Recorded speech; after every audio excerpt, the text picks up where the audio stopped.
क्षमा breaking Jain news. गोवेला Chhattisgarh से पूछते हैं, नमोस्तु महाराज जी, अपनी ओर आकर्षित ध्यान करने का एक मनोविज्ञान है। यथा जब सड़क से हाथी निकलता है तो सभी का ध्यान हाथी पर केंद्रित हो जाता है। ये देख गली के कुत्ते व्यथित हो जाते हैं और वे हाथी के पीछे जोर जोर से भौंकना प्रारंभ कर देते हैं। इससे कुछ ध्यान उनकी ओर चला जाता है, मगर हाथी अपनी चाल से चलता चला जाता है। इस मनोविज्ञान से ग्रसित लोग भी होते हैं। मुझे ऐसे अनेक प्रकरण याद हैं जब कुछ कथित विद्वान आचार्य महाराज अनुमोदित कार्यों के विरोध में लेख लिखकर स्वयं को चर्चा में लाने का प्रयत्न करते थे और कुछ समय उपरांत गुरुजी से क्षमा मांगकर अपना प्रायश्चित आदि करते थे। ऐसे ही लोग चर्चित होने के लिए आपके विरोध में भी अनर्गल प्रलाप कर कुछ लोग समय के लिए चर्चित हो जाते हैं। महाराज जी, मेरी जिज्ञासा है, ऐसे लोगों के लिए कर्म सिद्धांत में क्या व्यवस्था है? इन्हें कौन सा पाप बंद होता है और इनकी क्या परिणति होती है? अब ऐसे लोगों की परिणति यही है कि निकृष्ट नीच गोत्र का बंध होता है। निकृष्ट नीच गोत्र का अर्थ होता है, नीच गोत्र तो बनेंगे लेकिन अति निकृष्ट नीच गोत्र में इतने त्रियंश तो बनेंगे, लेकिन अति निकृष्ट त्रियंश कौन है?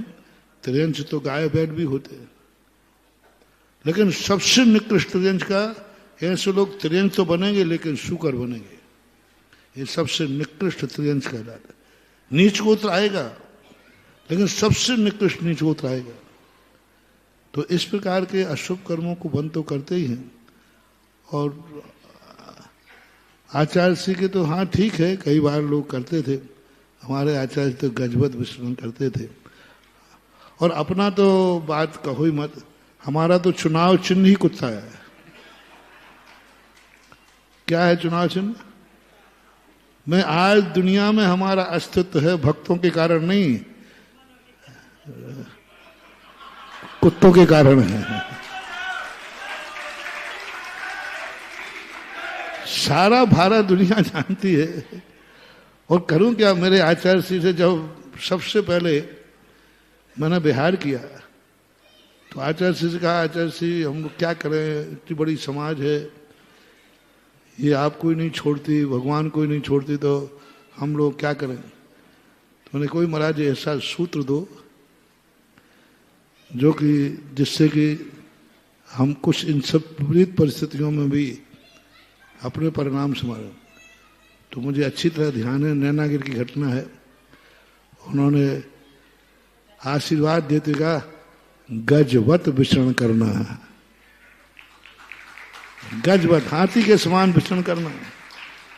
अब वो मंत्र तो उन्होंने दे दिया, अब इसकी व्याख्या में ढूंढता रहा हाथी का क्या क्या नेचर होता है। तो जहां जाए वहां विरोध की बात आए, विरोध होते ही है। और मेरा तो नेचर है, हमारा विरोध ही मंगलाचरण है। मैंने 50 बार देख लिया, मैं कोई कार्य करने का आशीर्वाद दूं और कहीं से विरोध नहीं आए तो मैं घबरा जाता हूं। तो शायद लगता है कि ये कार्य सफल होने वाला नहीं है, और मैं बहुत घबराता हूं। मैंने कहा, ये कार्य सफल होगा कि नहीं, क्योंकि कहीं से विरोध ही नहीं हो रहा है। और जैसे कोई एक आध बार सब निकल जाता है, बस मैं एकदम निश्चित, मैंने कहा अब तो कार्य पक्का हो गई, क्योंकि मंगलाचरण हो गया। हमारे कार्य का मंगलाचरण करने वाले भक्त नहीं है, कुत्तों के समान भौंकने वाले कुत्तों से मंगलाचरण होता है हमारा। वो भौंकते हैं और हमारा मंगलाचरण, बस अब हमारा कार्य सफल होगा। आज तक मैंने जितनी ऊंचाइयां पाई, जब भी कोई कुत्ता भौंका मैं एक सीढ़ी ऊंचे हो जाता। एक नियम से, पता नहीं मन से भी, वचन से भी, कायदा भी, ख्याति में भी, इज्जत में भी, जय जयकार में भी, सब तरफ से। पता नहीं कैसी कुंडली हमारी, नियम से सब तरफ से देखा। जब जब किसी का विरोध होगा उस संबंध में नियम से उसके बाद मेरा ग्राफ बढ़ जाता है, लोगों की दृष्टि में बढ़ जाता है। श्रद्धालु बढ़ जाते हैं, भक्त बढ़ जाते हैं।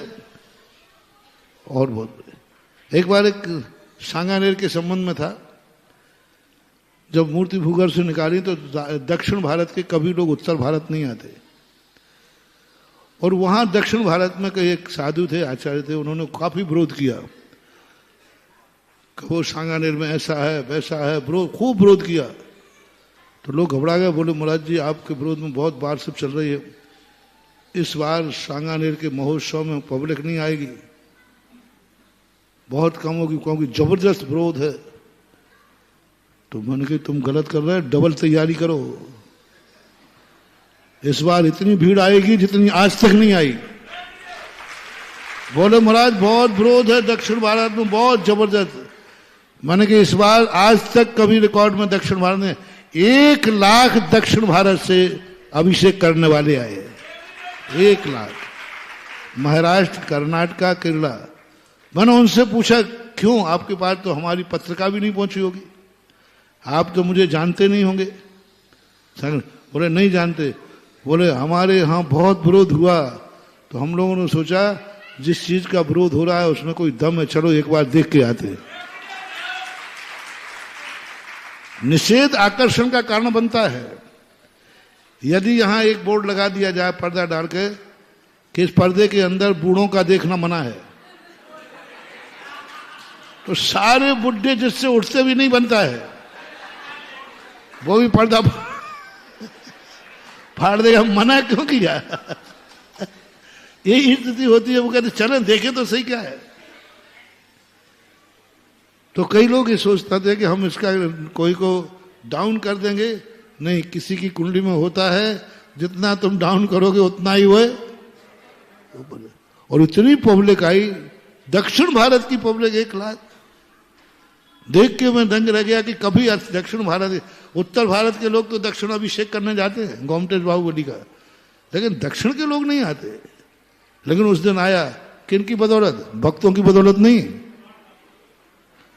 भक्तों की बदौलत नहीं आए, भक्तों की तो पत्रिका भी नहीं पहुंची। इसलिए मैं तो हमेशा कहता हूं, हे यमराज, 2 में से किसी एक को ले जाना हो तो हे भगवान, निंदक तू ना मरिए रे, नहीं तो मेरा चुनाव प्रचार कौन करेगा। तो ये स्थिति होना चाहिए, और होती ही ये स्थितियां। अपने आप को, इन सब विरोधों को, सत्य अपने पास रखो, विरोध की चिंता मत करो, अवस्था अपनी ठीक रखो, व्यवस्थाओं की चिंता मत करो। अवस्था यदि सही है, व्यवस्थाएं कुछ नहीं है। अपने पास हृदय में सत्य रखो। सत्य परेशान हो सकता है, लेकिन सत्य कभी पराजित नहीं होता। अपनी दृढ़ता रखो, अपना विश्वास रखो, अपने ऊपर विश्वास होना चाहिए, फिर किसी चीज से डरने की कोई जरूरत नहीं है। ये सब गज की जो परिभाषा है, हाथी जब चलता है, हाथी देख करके यदि कुत्ता न भौंके तो हाथी नकली है। सुधा सागर महाराज ने कोई यहां से आवाज निकाली है या कोई कार्य किया है, यदि उसका विरोध नहीं होवे तो समझ लेना कि मेरा आशीर्वाद है ही नहीं। क्योंकि हाथी की पहचान क्या है, बोलो ना। अब हाथी निकले कुत्ता ना भौंके तो हाथी नकली है, और कुत्ता भौंके और हाथी मुड़ के देखे तो हाथी नकली है। कुत्ता भौंकते रहते हैं और हाथी अपनी चाल में चलता रहता है, चलता रहता है। हाथी की चाल चलता रहता है, चलता रहता है, सागर में भी चलता रहता है।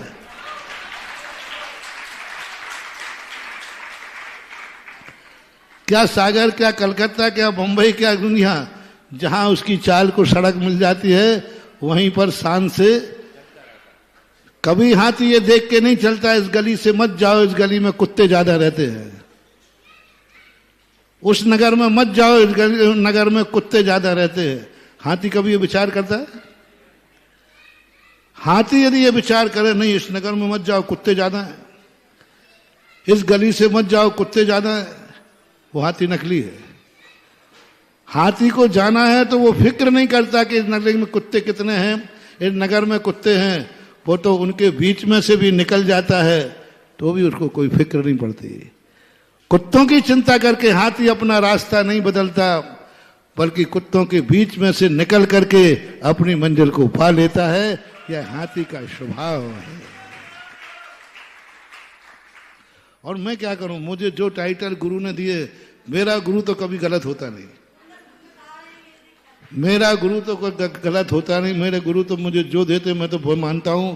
जो मेरे गुरु ने कहा है वही मैं हूं, वही सत्य है।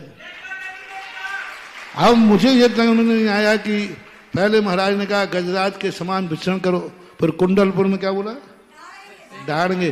तो मैंने कि महाराज ने ये शेर का नाम क्यों, हाथी को शेर में क्यों बदल दिया।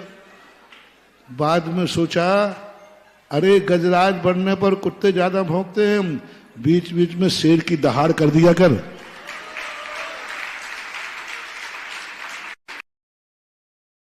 कहते शेर, अरे मैंने कहा भाग भाई, हाथी और शेर में अंतर है कि नहीं। तो मैंने कहा अब क्यों हाथी पहले कह दिया था। तो उन्होंने इसलिए कहा कि थोड़ा बीच बीच में हाथी की समता, हाथी की सहिष्णुता, हाथी की मस्ती की चाल, ये से लोग आजकल जमाना सुधरेगा नहीं, थोड़ा बीच बीच में दहाड़ भी करना, चिघाड़ने की अपेक्षा दहाड़ना सीख गया। मैं दहाड़ना सीख गया। गुरु की बात को झूठी तो नहीं करूंगा। गुरु ने कहा है तो, लेकिन अपनों के बीच में नहीं दहाड़ता। दहाड़ता वही हूं जहां पर दहाड़ने का मौका पड़ता है। और कभी दहाड़ सुनना हो तो